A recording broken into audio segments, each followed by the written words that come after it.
The sheer beauty and sophistication of Egyptian artifacts entrances us. How can we unlock the code embedded in every object they made?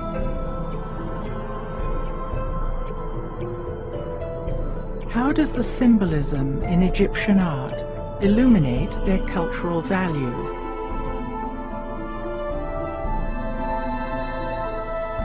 What ancient secrets still lie hidden in plain sight?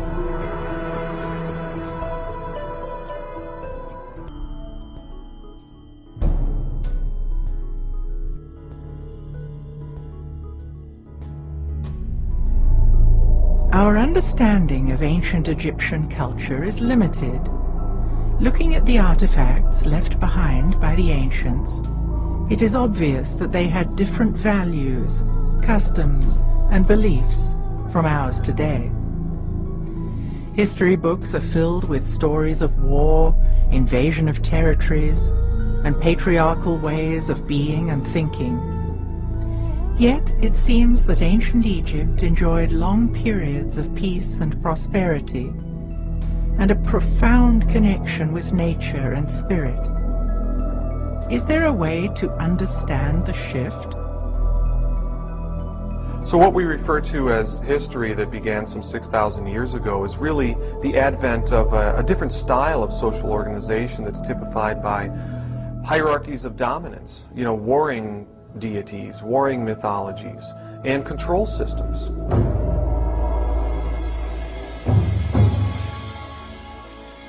Vedic culture from ancient India speaks of a grand and measurable cycle of 26,000 years, consisting of ascending light ages and descending dark ages. In the higher ages, you see this philosophy of living in tune with nature. People talk about speaking with the gods and a lot of interaction. Virtually every ancient culture has stories about the gods if you go back far enough. And you see a lot of matriarchal cultures if you go back far enough. The Dark Age times, you have this very brutal, paternalistic type of ruling. I think it's difficult for us to understand the ancient Egyptians because we've got the paradigm of the patriarchal structures on top of it, and we're looking through our own cultural lenses. Has world culture always been male-dominated and patriarchal? If not, what would a matriarchal system look like? Matriarchy is not the opposite of patriarchy, with women dominating and controlling men. It is based on balance between the masculine and feminine, and harmony with nature. This was exemplified in ancient Egypt, which was known in the old language as the land of Kent.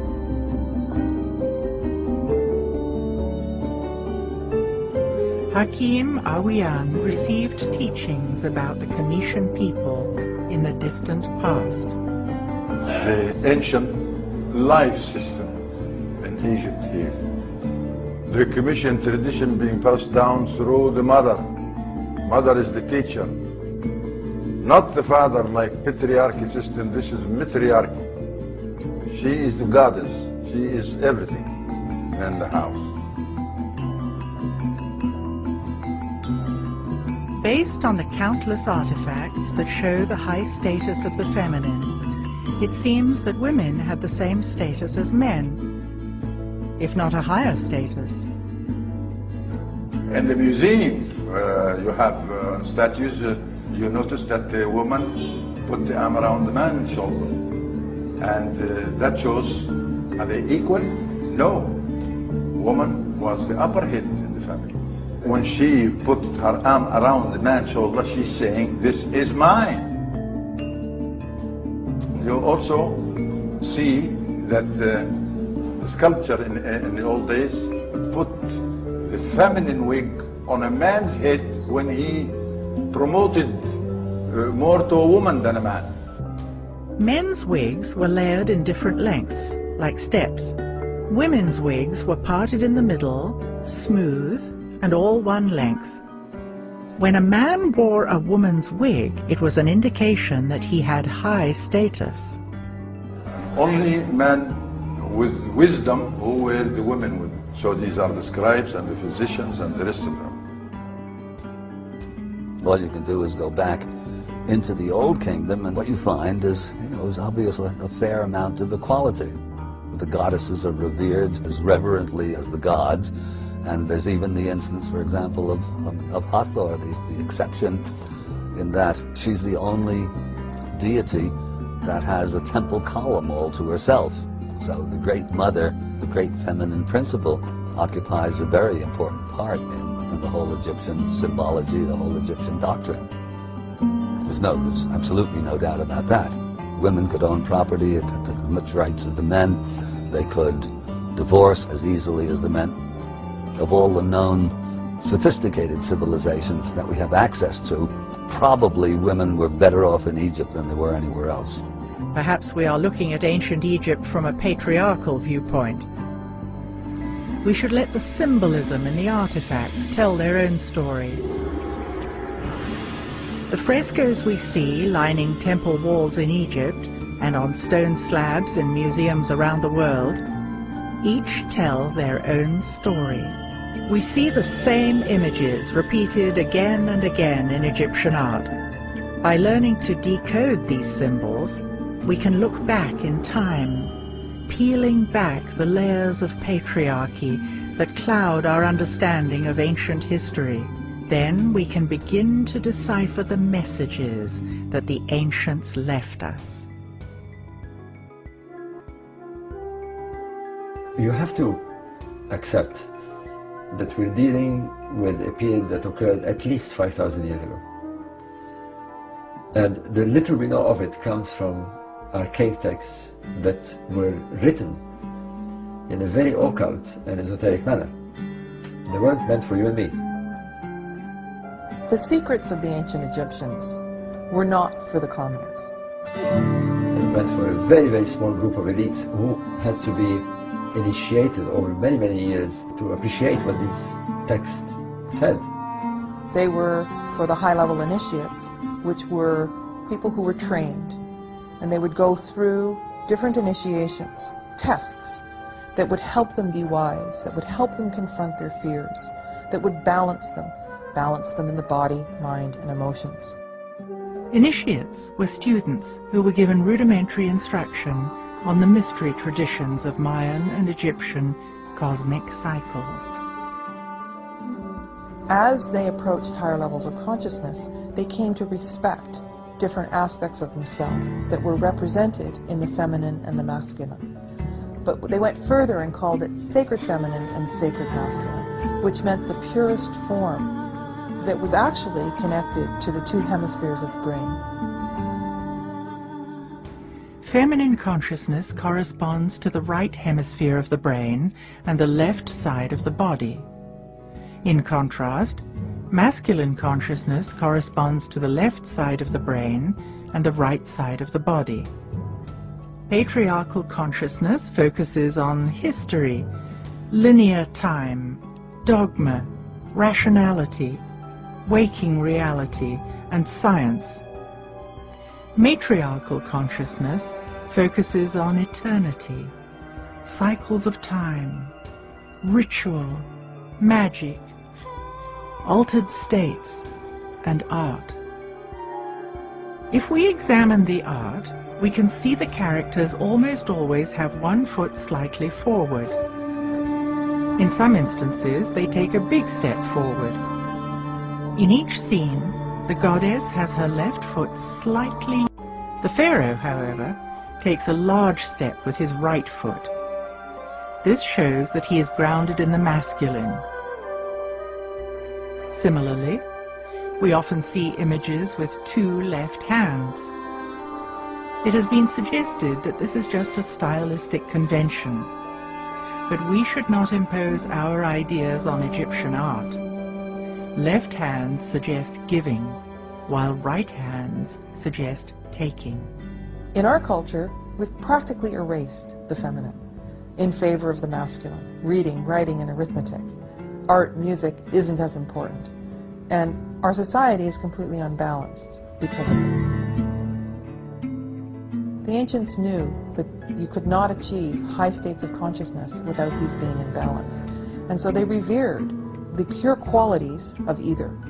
And so when we say sacred feminine and sacred masculine, this was the highest form of respect, so that the female would have both feminine and masculine balanced within her, and the male would have both feminine and masculine balanced within him.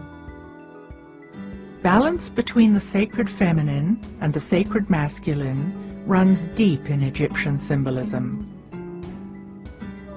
We see gods and goddesses carrying a crook, a flail, and a staff in various combinations. The crook represents the balance of the emotions. The flail symbolizes the balance of the mind, and the staff depicts the balance of the body. Once balance of the body, the mind, and the emotions was achieved, consciousness could develop. Notice the staff always has the head of a bird and a forked base. The staff never touches the ground. This indicates that we are spiritual beings having an earth experience. We are incarnated here, but our souls can go beyond the earthly plane.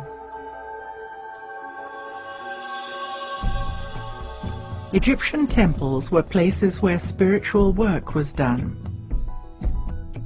An arch with a winged disc is always found at the entrance to temples. The winged disc depicts a vulture and a snake. Snake been taken as a symbol of masculine, and the vulture is feminine. The feminine and the masculine had to be in balance. The lower self was to surrender to the higher self in order to enter the sacred space. This meant that the ego of the everyday world had to step aside, while the higher self connected with cosmic energy. Vulture can fly, snake can't fly, but both have the same glands. System of life is based on glands. The glands were the most important features of the human being. One of the most misunderstood functions of the human body today is our glandular or endocrine system. Glands secrete hormones that trigger reproduction. Fertility and procreation had high value in Egyptian ideology. The ancients were very much in tune with how the energy systems in the body, or the chakras, as the East Indians would talk about them, were connected to the glands. Ancient teachings speak of 7 energy centers in the body called chakras. Parallels occur between the concepts of chakras, or energy centers in the body, and our glands. It appears they are 2 ways of describing the same thing, through spirituality and through science. Ancient Egyptians had a holistic understanding of the significance of the glands and their central role in reproduction and in consciousness. If we can decode the symbols, we see that the sacredness of procreation is readily visible in ancient Egyptian art. When you see a boy or a man, you see a kind of a bottle on his head. That is not a bottle or not a white crown symbolizing Upper Egypt, as my colleagues and the scholars say. No, this is a gland in the human body known as the thymus, located behind the lungs. The thymus is most active when a baby is in utero. It continues to be active until puberty. Then it begins to shrink and is atrophied when we stop being fertile. It was a critical activator of consciousness. The red crown is another. It's the womb, the placenta.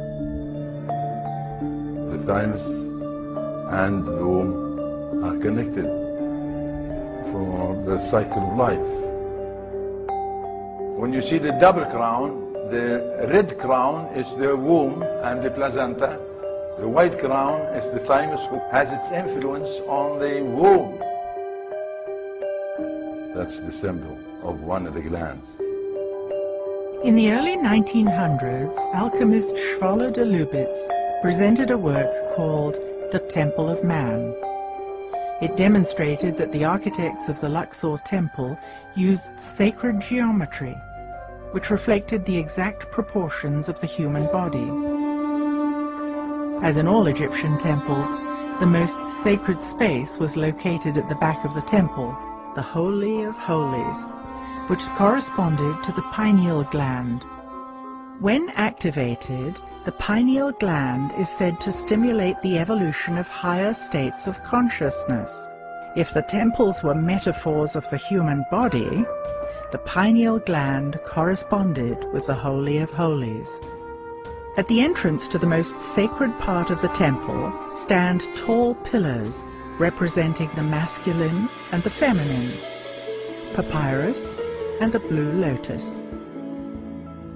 The papyrus and the lotus reflect the balance between the feminine and the masculine principles, and are shown together throughout ancient Egyptian art.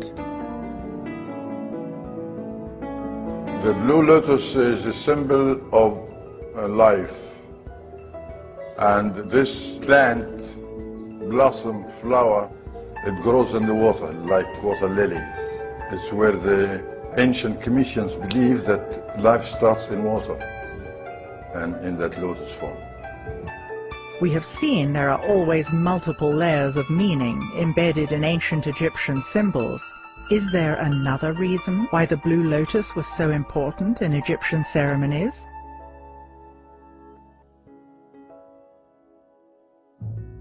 In ancient Egyptian art, we see countless instances of part animal, part human forms. What were the ancients trying to convey by these curious images? There's a technical term for such creatures that anthropologists use. They call them therianthropes, and that's from the Greek therion, which means wild beast, and anthropos, which means man. They're combinations of beast and man. It's not an accident that all of the gods of Egypt are therianthropic. They have, of course, fully human forms, but in most cases they also have forms that are part animal and part human. So you may consider Horus the head of a hawk and the body of a man. You may consider Sekhmet a lioness with a human body and a lion's head. Or Anubis, of course, the guide of souls, who is part jackal and part human. Egypt isn't the only place where these half-animal, half-human images have been found. Half a world away, we find clues to decode these mysterious symbols. Throughout the Amazon today, shamans working with the powerful visionary brew ayahuasca, a combination of two plants. Very frequently they will, after their visions, when they return to the normal alert problem-solving state of consciousness, they will actually sit down and, recollecting what they saw in the visionary state, will paint and draw the images that they saw. And the most common motif of these ayahuasca visions is the therianthrope, creatures that are part animal and part human in form. This specific characteristic of the ancient Egyptian gods is one of the things that tells me that our ancient Egyptian ancestors were using altered states of consciousness to explore the realms of spirit. Again, we see images of blue lotuses. Is there another, less obvious interpretation of this symbol? Altering of consciousness has been done by a variety of different methods and techniques. Most commonly in shamanistic cultures, still to this day, it's done by using hallucinogenic plants which, as it were, switch the receiver wavelength of the brain and allow us to tune in to other realities. Of course, there are a range of non-drug techniques, rhythmic dancing, certain kinds of music, certain kinds of spaces have an effect on human consciousness. But there's a great deal of evidence that they made use of a potion involving the blue lotus and the mandrake root, possibly also the opium poppy as well, to enter a visionary state, and in that visionary state to explore, navigate, and learn about the realm that lies beyond death. And they had very concrete and specific ideas about this, which are expressed in the ancient Egyptian books of the dead, going right back to the pyramid texts. This was not a work of imagination on the part of the priests. This was a work of documentation, of their out-of-body exploration of realms that lie beyond the merely physical. Is it possible for us to learn to access other realms today? Can we expand our capacity to perceive? Do we need new ways to describe these phenomena? If I come today and say, I saw you in my dream, you're going to ask me, what did you see? Then I say the dream. Now, did I saw you?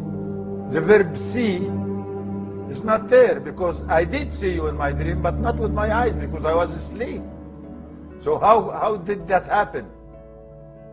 It must be a sense put all this vision to me without my eyes. But I still, when I speak, limit vocabularities to say, I saw you in my dream. No, I didn't see you. But there's no other way to say it. Could the ancients have mastered innate human abilities that we have forgotten? You can't tell if that bird on the tree is happy or frightened from a cat. Yeah? You can't tell that the donkey is annoyed or happy by the vibration of the sound. And that's what we want us to notice, the sound. It's not the word you said, it's how being said. You can tell if this vibration the truth or not truth. It's natural. Healthy people, they use all the senses, the full capacity of senses. The five senses, as we know them today, were symbolized by the scarab. And when you see the scarab, you are looking at a human skull, divided in three sides, three sections. The front head, symbolized by ancient people as seven openers, 2, 4, 6, 7. That is the front head, and these are the receivers. You see with, you hear with, you taste with, you know, everything. On the left side is the consciousness side, and that is the daily deeds digested every moment you look at things. But the other side is the subconscious side, something you are unable to explain what's going on. It seems clear that the ancients knew about the subconscious mind. They had the power to reach beyond the senses, something we began to be aware of with the writings of Freud and the advent of psychology in the early 1900s. Don't compare people of today like the people of the ancient days. The people of ancient days were healthy. They able to use the senses. We looking at things as a crippled people. We only have 5 senses. We're supposed to have 360 senses. 360, and only 5 is recognized. We got the glands of the sense, but we didn't use it. And any muscles you don't use, it shrinks. Oh yes.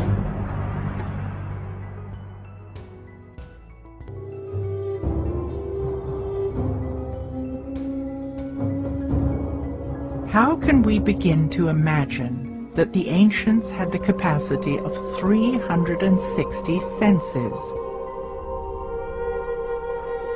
Perhaps a metaphor for the full spectrum senses could be a sphere.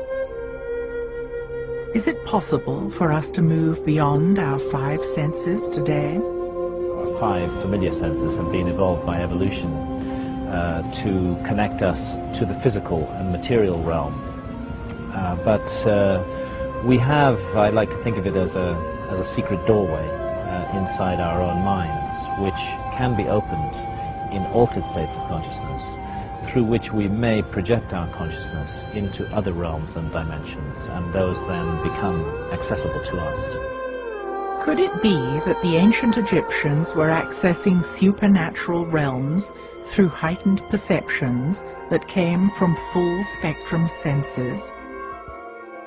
I come to the conclusion that it's really impossible to understand ancient Egyptian civilization and ancient Egyptian spirituality and religion until you get to grips with the fact that the priests of that religion were deliberately and in a targeted way cultivating altered states of consciousness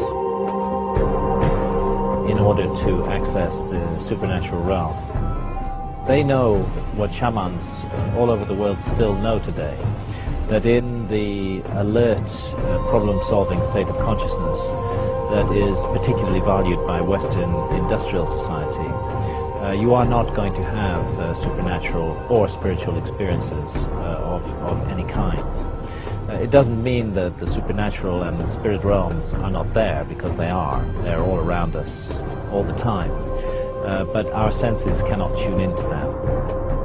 It seems that the ancients must have been tuned into something that allowed them to build sacred structures using monumental architecture. Today, we consider ourselves to be highly educated, yet engineers are at a loss when they try to build even a small pyramid. Has our system of education diverted us from what was common knowledge in ancient times? There were no schools and universities like what we have today. We've been influenced by this system of teaching. Today we think it's a relative life that no education, they have been to school, and how can they build a pyramid? They don't know figures, how can they do this? But we don't know that the senses we have make the impossible possible. The impossible to us, which based on ignorance, make it possible. Because knowing is a very great power, just to know.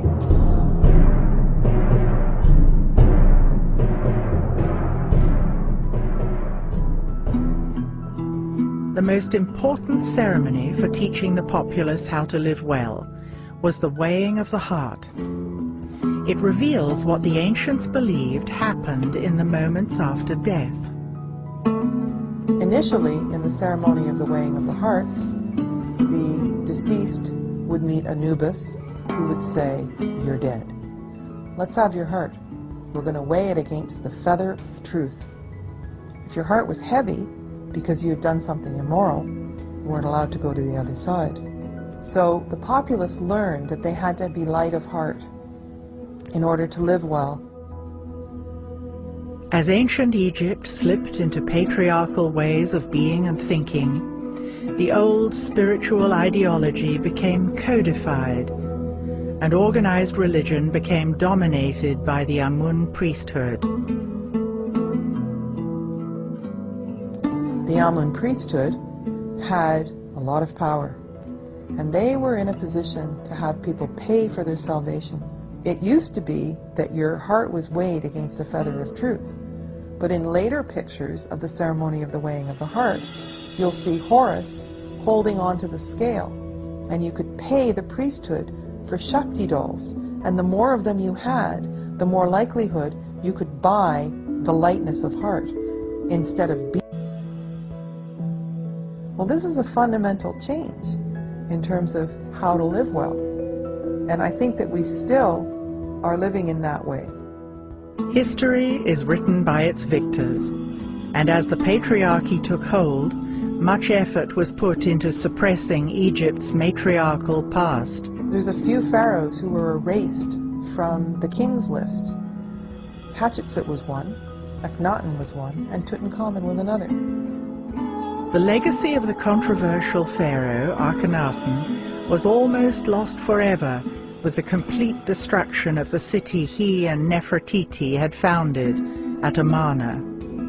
Now, very little was known about Amarna until there was an earthquake, and the pylons at Karnak were filled with these little blocks that had been cut up, and they used them from Amarna to just as filler inside the pylons. So when archaeologists found them and started putting them back together, they realized there was a very large story here.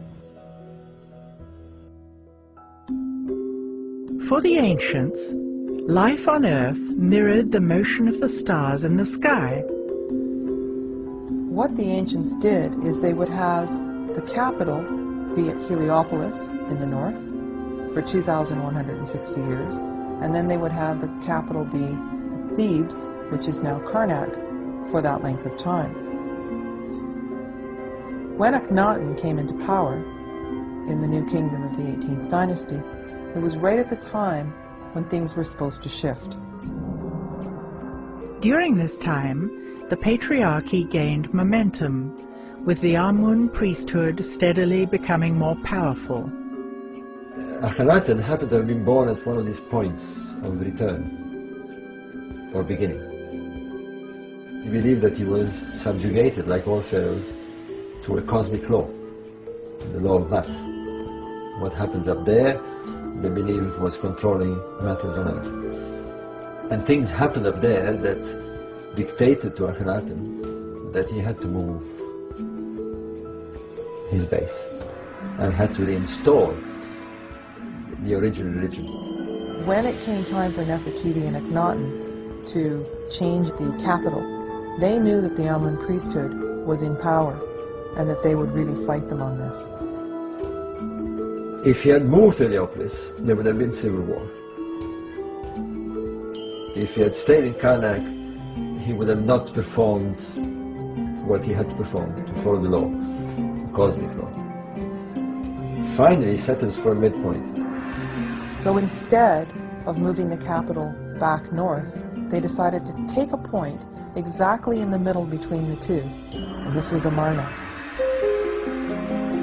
Art created by artisans in the Amarna period is exquisite and markedly different from the art in other periods. For the first time, Egyptian royal art depicted the pharaoh and his family all together, and clearly showing affection for each other.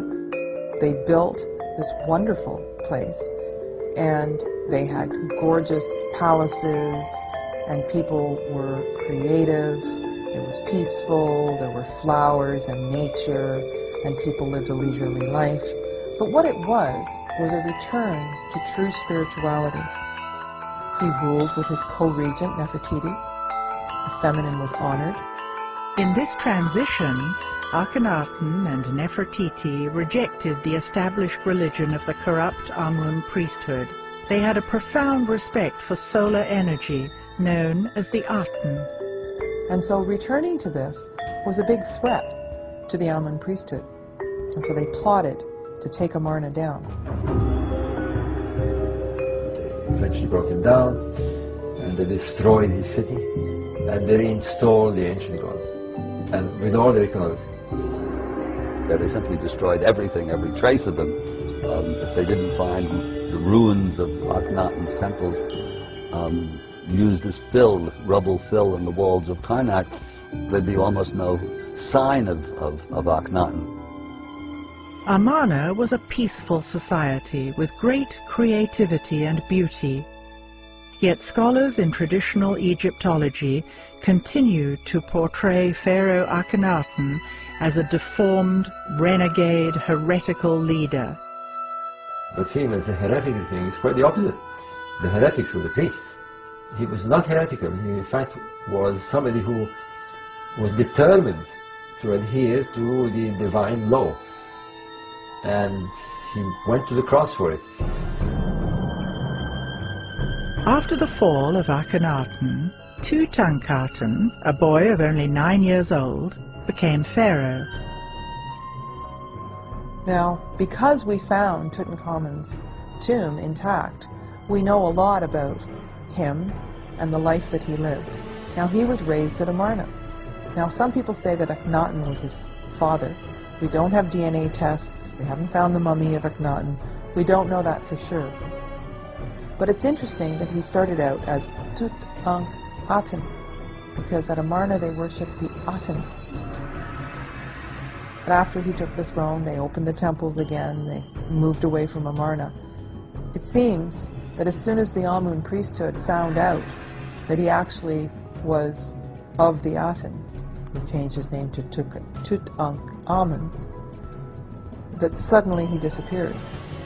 After 10 years of leadership, when Tutankhamun was 19, he died mysteriously. His mummy was X-rayed, revealing a fractured skull, suggesting a blow to the back of the head. It seems that he was buried in a rush. His tomb is very small, and close to it there were a whole lot of mummies that were moved in a cache and put aside. So it's almost like there were several mummies from other dynasties that were in the tomb that he ended up in, and then they took furniture from Amarna and buried him there. Though the tomb of King Tut left us many clues, his fate remains a mystery. Another casualty of the patriarchal retelling of history is the story of Queen Hatshepsut. Hatshepsut came earlier in the 18th dynasty. She started out by being a queen, and then she became pharaoh. Hatshepsut was a wise and powerful leader who re-established trade networks with Egypt's neighbors, building the prosperity of the 18th dynasty.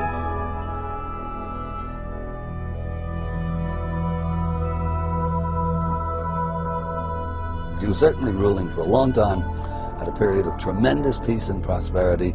The artwork was never better than under her reign. Had she been male, she would likely have been remembered in history books as the best ruler of Egypt. Regardless of her success as a leader, she is still an enigma. There has been much controversy about Hatshepsut. It could be due to the patriarchy having little tolerance of images of an empowered woman. No one seems to agree on who the real Hatshepsut was. There have been, massive books written on Hatshepsut, and again, there are no real conclusions. Obviously, Hatshepsut must have been a very able ruler because she stayed there apparently 22 years. But somehow, about 20 years after she passed, her statues were broken and all put into a pit. When they found them, they started putting them back together. But, like Akhenaten and Nefertiti, the Amarna period, they were largely forgotten because the people who came after were very threatened, and they somehow wanted to destroy all trace. Hatshepsut, Nefertiti and Akhenaten, Tutankhamun, they were the ones that really understood spirituality in some way. I suppose there was no money to be made if you weren't selling salvation. We may never know how the high courts of ancient Egypt were run. It seems likely that the stories passed down through the patriarchal institutions of the 19th and 20th centuries may have misled us. The peace and prosperity of the 18th dynasty, particularly in the time of Hatshepsut, Nefertiti and Akhenaten, had to do with honoring the feminine in balance with the masculine. Looking at Egyptian artifacts and frescoes, it is clear that the feminine principle played a prominent role in society and was cherished and revered. The feminine principle was articulated in the concept of a great mother who was central to the ancient Egyptian worldview and was echoed by other world cultures. The Milky Way in the sky is mythologized in various ways, in various traditions, in various cultures around the world, and it's often thought of, almost universally thought of, as a great mother principle, the great cosmic mother in the sky. In ancient Egypt, biology met cosmology, and both were considered sacred. When you look at the cosmology in terms of biology, is describing events that happen inside of a womb. And the womb happens to be the womb of the mother goddess. In both Mayan and ancient Egyptian cosmology, The center of the Milky Way galaxy is where stars are born. Metaphorically, it is the womb of the great cosmic mother, represented as Isis, giving birth.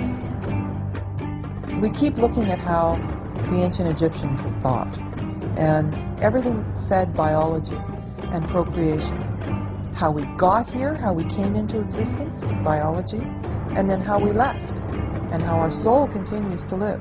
And we can see that there aren't really that many symbols that aren't pertaining to balance of the body, mind, and emotions, and to balance between the two hemispheres of the brain. Once we can embrace that, then it's easier to understand the Egyptians. That switch from matriarchy to patriarchy, I think it's the cause of what's on the world now of conflicts and disagreement and showing off power. Yeah. Already, the beginning of the first dynasty of ancient Egypt, Egypt was moving from being matriarchal to coming into more patriarchal ways of being and thinking. There were a few periods where the ancient knowledge was remembered, but it's important to remember that there was a lot of ancient Egypt prior to the dynasties and in the early periods that did not represent those values. So the parts of Egypt that I find the most interesting come from the memory of times that came further back. I said many times that healthy people, they got the power, which is unhealthy people haven't got it. And I want you and all my friends and all my beloved to know that you have it. And when you know that, you will work on it to come bring it stronger. As I said before, the senses, just like muscles, if you don't use, it shrink and go.